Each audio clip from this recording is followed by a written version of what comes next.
Hi friends, എല്ലാവർക്കും നമസ്കാരം. ഇന്നിപ്പോൾ ഞാനിവിടെ കാണിക്കാൻ പോകുന്നത് വളരെ ഈസി ആയിട്ട് ഉണ്ടാക്കിയെടുക്കാൻ പറ്റുന്ന ഒരു മീൻ കറിയുടെ റെസിപ്പിയാണ്. അതിൻ്റെ കൂടെ തന്നെ നമ്മൾ കുക്കറിൽ എങ്ങനെയാണ് ചക്ക വേവിക്കുന്നതെന്നും കൂടെ കാണിക്കുന്നുണ്ട്. അപ്പോൾ ഇതെങ്ങനെയാണ് തയ്യാറാക്കിയെടുക്കുകയെന്ന് നമുക്ക് നോക്കാം.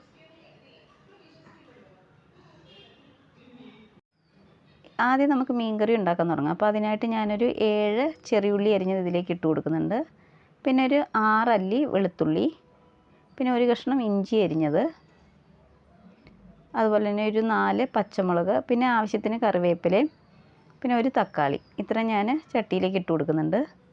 ഇനി നമുക്കിതിലേക്ക് പൊടികൾ ഇട്ട് കൊടുക്കണം. അപ്പോൾ ആദ്യം 1 ടീസ്പൂൺ മഞ്ഞൾപ്പൊടി, 2 ടേബിൾ സ്പൂൺ മല്ലിപ്പൊടി, 4 ടേബിൾ സ്പൂൺ പിരിയമുളക് പൊടി.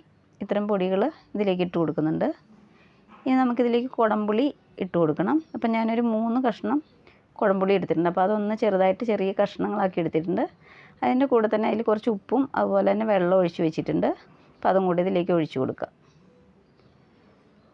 ഇനി നമുക്കിതിലേക്ക് തേങ്ങയുടെ 2ാം പാൽ ഒഴിച്ചു കൊടുക്കാം. അപ്പോൾ തേങ്ങാപ്പാൽ എടുക്കണം മാത്രമേ ഇതിലൊരു ചെറിയ പണിയുള്ളൂ. ഇനി നമുക്കിതിലേക്കൊരു 1/2 ഗ്ലാസ് വെള്ളവും കൂടെ ചേർത്ത് കൊടുക്കാം. ഇതിന് നമുക്ക് നന്നായിട്ടൊന്ന് മിക്സാക്കി കൊടുക്കാം. പൊടികളൊക്കെ നന്നായിട്ടൊന്ന് മിക്സാക്കി കൊടുക്കാം. ഇനി നമ്മൾ എടുത്ത് വെച്ചിരിക്കുന്ന അരപ്പ് നന്നായിട്ടൊന്ന് തിളപ്പിച്ചെടുക്കാം. അപ്പോൾ അരപ്പ് തിളച്ചതിന് ശേഷം മാത്രം നമുക്കിതിലേക്ക് മീനിട്ട് കൊടുത്താൽ മതി. അപ്പോൾ ഇതൊന്ന് മൂടി വെച്ച് കൊടുക്കാം. ഇപ്പോൾ നമ്മുടെ അരപ്പൊക്കെ നന്നായിട്ട് തിളച്ച് വന്നിട്ടുണ്ട്. ഇനി നമുക്കിതിലേക്ക് മീനിട്ട് കൊടുക്കാം. അപ്പോൾ ഞാൻ 1/2 കിലോ അയലയാണ് എടുത്തിരിക്കുന്നത്. അപ്പോൾ അത് ഇതിലേക്ക് ഇട്ട് കൊടുക്കുന്നുണ്ട്.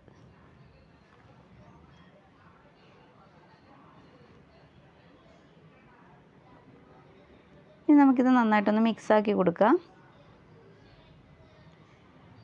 ഇനി ഇത് വെന്ത് വരണമെങ്കിൽ ഒരു 10-12 മിനിറ്റൊക്കെ എടുക്കുള്ളൂ. മീനല്ലേ, അപ്പോൾ പെട്ടെന്ന് വെന്ത് കിട്ടും.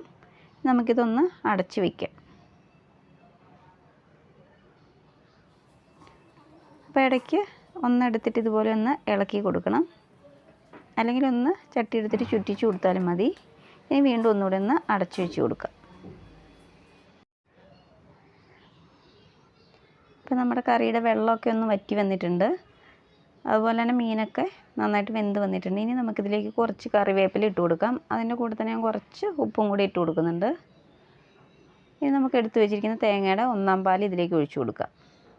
ഇനി ഒന്ന് തിളച്ച് വരുമ്പോഴേക്കും നമുക്ക് തീ ഓഫ് ചെയ്യാം. അപ്പോൾ നമുക്കിത് ഉണ്ടാക്കിയെടുക്കാൻ വളരെ ഈസിയാണ്. നമ്മൾ ആ തേങ്ങാപ്പാൽ എടുക്കുന്ന ആ ഒരു സമയം മാത്രമേ വരുള്ളൂ. അതുപോലെ തന്നെ നല്ല ടേസ്റ്റും ഉണ്ട് കറിക്ക്. അപ്പോൾ നമ്മുടെ കറിയൊക്കെ തിളച്ച് വന്ന് തുടങ്ങിയിട്ടുണ്ട്. ഇനി നമുക്കിത് അടുപ്പത്തുനിന്ന് മാറ്റാം. ഇനി നമുക്കിതിലേക്ക് ഒന്ന് താളിച്ചൊഴിക്കണം. അപ്പം ഞാനൊരു പാന് അടുപ്പത്ത് വെച്ച് കൊടുത്തിട്ടുണ്ട്. ഇതിന് നന്നായിട്ടൊന്ന് ചൂടായി വരട്ടെ. ഇതിലേക്ക് ഇനി നമുക്ക് വെളിച്ചെണ്ണ ഒഴിച്ച് കൊടുക്കാം. അപ്പോൾ നമ്മുടെ വെളിച്ചെണ്ണയൊക്കെ ചൂടായി വന്നിട്ടുണ്ട്. ഇനി നമുക്കിതിലേക്ക് കുറച്ച് കടുകിട്ട് കൊടുക്കാം. അതിൻ്റെ കൂടെ തന്നെ കുറച്ച് ഉലുവയും കൂടെ ഇട്ട് കൊടുക്കാം. ഇനി ഇതിലേക്കൊരു 2 ചെറിയുള്ളി അരിഞ്ഞത് ഇട്ട് കൊടുക്കുന്നുണ്ട്. ഇതിന് നമുക്ക് നന്നായിട്ടൊന്ന് ഇളക്കി കൊടുക്കാം. ഇതിപ്പോൾ നന്നായിട്ട് മൂത്ത് വന്നിട്ടുണ്ട്.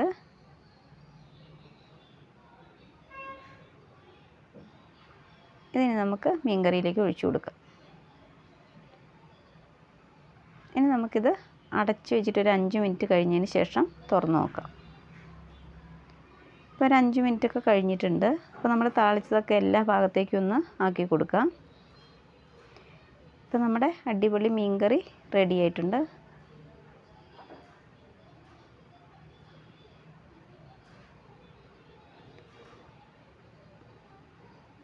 ഇനി നമുക്ക് വളരെ ഈസി ആയിട്ട് ചക്ക എങ്ങനെ കുക്കറിൽ ഉണ്ടാക്കാമെന്ന് നോക്കാം. അപ്പോൾ അതിനായിട്ട് ഞാൻ അരിഞ്ഞ ചക്കയൊക്കെ കുക്കറിലേക്ക് ഇട്ട് കൊടുത്തിട്ടുണ്ട്. ഇനി നമുക്കിതിലേക്ക് ഒരു അരപ്പ് തയ്യാറാക്കണം. അപ്പോൾ ഞാൻ ഒരു തേങ്ങയുടെ അരമുറി തേങ്ങ എടുത്തിട്ടുണ്ട്. പിന്നെ 1 ടീസ്പൂൺ മഞ്ഞൾപ്പൊടി, 12 കാന്താരി. അപ്പോൾ ഇതിന് പകരം വേണേൽ ഒരു 4 പച്ചമുളക് എടുത്താലും മതി. 1 ടീസ്പൂൺ ചെറിയ ജീരകം, 3 അല്ലി വെളുത്തുള്ളി, 5 ചെറിയുള്ളി, പിന്നെ ആവശ്യത്തിന് കറിവേപ്പില. ഇനി നമുക്കിതെല്ലാതും കൂടെ മിക്സിയുടെ ജാറിലിട്ടിട്ടൊന്ന് ചതച്ചെടുത്തിട്ട് വരാം. അപ്പോൾ തേങ്ങയ്ക്ക് ഒന്ന് ചതച്ചെടുത്തിട്ടുണ്ട്. ഇത് അരച്ചെടുക്കേണ്ട ആവശ്യമില്ല. ഇതുപോലെ ഒന്ന് ചതച്ചെടുത്താൽ മതി. ഇനി നമുക്ക് ഈ അരപ്പ് ചക്കയിലേക്ക് ഇട്ട് കൊടുക്കാം.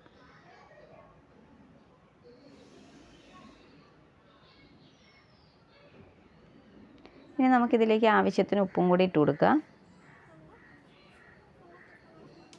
ഇതിന് ഇതുപോലെ ഒന്ന് തട്ടിപ്പൊത്തി കൊടുക്കുക. ഇനി നമുക്കിതിലേക്ക് വെള്ളം ഒഴിക്കണം. അപ്പോൾ ഞാൻ 2 ഗ്ലാസ് വെള്ളമാണ് ഇതിലേക്ക് ഒഴിക്കുന്നത്. അപ്പോൾ ഓരോരുത്തരും എടുക്കുന്ന ചക്കയ്ക്കനുസരിച്ച് വെള്ളത്തിൻ്റെ അളവ് വ്യത്യാസം വരും. ഇതിന് നമുക്ക് അടച്ച് വെച്ചിട്ട് ഹൈ ഫ്ലെയിമിൽ വെച്ചിട്ട് ഒറ്റ വിസിലടിച്ച് വേവിച്ചെടുക്കുക. അപ്പോൾ ഒരു വിസിലടിച്ചാൽ മതി. അപ്പോഴേക്കും നമ്മുടെ ചക്കയൊക്കെ നന്നായിട്ട് വെന്ത് കിട്ടും. ഇപ്പോൾ നമ്മുടെ കുക്കറിൻ്റെ ആവിയൊക്കെ പോയിട്ടുണ്ട്. അപ്പോൾ ചക്കയൊക്കെ നന്നായിട്ട് വെന്ത് കിട്ടിയിട്ടുണ്ട്. ഇനി നമുക്കിതൊന്ന് കുഴച്ചെടുക്കണം. അപ്പോൾ ആദ്യം ഇതിലേക്ക് കുറച്ച് കറിവേപ്പില ഇട്ട് കൊടുക്കുന്നുണ്ട്. അതിൻ്റെ കൂടെ തന്നെ കുറച്ച് പച്ച വെളിച്ചെണ്ണയും കൂടി ഒഴിച്ച് കൊടുക്കുന്നുണ്ട്. ഇനി നമുക്കിത് നന്നായിട്ടൊന്ന് കുഴച്ചെടുക്കാം. അപ്പോൾ അടിയിൽ വെള്ളമൊക്കെ നന്നായിട്ട് വറ്റി വന്നിട്ടുണ്ട്. അതുപോലെ തന്നെ അടിയിലൊന്നും പിടിച്ചിട്ടില്ല. അപ്പോൾ വെള്ളം ഒഴിച്ചതൊക്കെ കറക്റ്റ് പാകമായിരുന്നു. ഇനി നന്നായിട്ടൊന്ന് കുഴച്ചെടുക്കാം. അപ്പോൾ ചക്കയൊക്കെ നന്നായിട്ട് കുഴച്ചെടുത്തിട്ടുണ്ട്. അപ്പോൾ നമ്മുടെ ചക്കയും റെഡി ആയിട്ടുണ്ട്. അപ്പോൾ നിങ്ങൾക്ക് ഈ വീഡിയോ ഇഷ്ടപ്പെട്ടിട്ടുണ്ടെങ്കിൽ ഒന്ന് ലൈക്ക് ചെയ്യണം. അതുപോലെ തന്നെ സബ്സ്ക്രൈബ് ചെയ്യണം. പിന്നെ നിങ്ങളുടെ കമൻസൊക്കെ ഒന്ന് അറിയിക്കണം. അപ്പോൾ മറ്റൊരു വീഡിയോയുമായി കാണുന്നവരെ ബൈ.